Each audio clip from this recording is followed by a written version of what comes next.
Bonjour, République démocratique du Congo, un pays continent et des élections de la démesure. La réalisation des élections en République démocratique du Congo n'est pas la tâche la plus insurmontable. Celle qui est plus compliquée, c'est l'acceptation des résultats des élections par les candidats et leurs partisans toujours prêts à en découdre. Pourtant, l'adhésion aux règles du jeu est la règle de base en démocratie électorale. Cette déficience, qui n'est pas propre au Congo, explique les tensions nées de différentes consultations électorales en Afrique, entre autres au Burkina Faso, en Côte d'Ivoire, au Congo-Brazzaville, au Gabon, au Togo. Mais ces tensions sont déjà annoncées en République démocratique du Congo, expliquées par l'incapacité des acteurs locaux à anticiper des défis organisationnels liées au scrutin et aux contraintes structurelles locales. Elles sont de divers ordres et ce ne sont guère des signaux rassurants. D'abord, l'organisation des élections à RDC suppose de savoir dompter la démesure. L'ex-Zaïre compte près de 100 millions d'habitants, dont 44 millions d'électeurs, répartis sur un territoire de 2 300 000 km². Sa superficie, plus de 90 fois Haïti, en fait le deuxième plus grand pays d'Afrique. 100 000 candidats sont sur les rangs pour 4 scrutins, législatives nationales et provinciales, municipales et bien entendu le plus suivi, la présidentielle. Pour cette dernière compétition, on compte 19 prétendants, après le désistement de 4 d'entre eux, au profit de l'opposant Moïse Katumbi, présenté comme le principal concurrent du président sortant, Félix Tshisekedi. Parmi les autres personnalités majeures figure Martin Fakoulou, qui revendique toujours la victoire lors du scrutin de 2018, et Denis Mukwege, prix Nobel de la paix 2018, pour son action en faveur des femmes violées dans les conflits qui ravagent l'est du pays depuis 30 ans. Mais en regard des moyens déployés et les foules rassemblées pendant la campagne, Félix Tshisekedi et Moïse Katumbi sortent du lot et l'élection se joue entre les deux hommes. Il est difficile pour la commission électorale, la CENI, à équiper en machine à voter, bulletins et autres matériels les 175 478 bureaux de vote qu'elle a prévu d'ouvrir, faute de routes praticables, mais aussi en raison de l'insécurité en jeu du scrutin. C'est également un facteur aggravant l'inquiétude.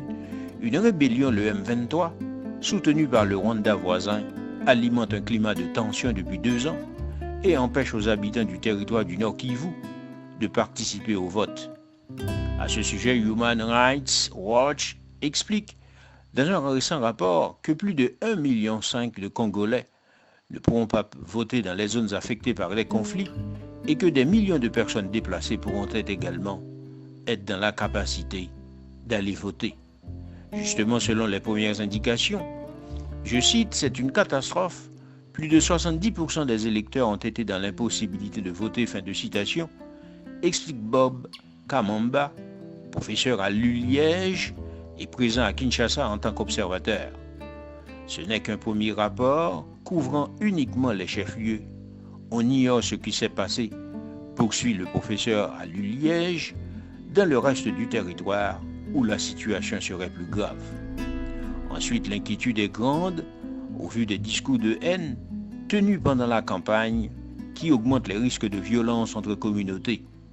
L'annonce des résultats pourrait être le moment de tous les dangers, selon les analystes. En effet, un fort soupçon pèse sur la transparence du vote, notamment la présidentielle, les opposants se disant convaincus d'une fraude préparée de longue date. Si les chiffres officiels sont conformes à ceux des observateurs déployés notamment par les églises, les violences seront limitées, mais pas s'ils divergent. Et enfin, malgré les réserves qu'ils soulèvent les sondages, le président Félix Tshisekedi, UDPS, part favori en quête d'un second mandat, en vue d'asseoir sa légitimité et son autorité. Héritier de son illustre père, figure historique de l'opposition au général Mobutu Sese Seko, Félix Tshisekedi a réussi à faire voler en éclats l'accord de coalition qui le liait à l'ancien président Joseph Kabila.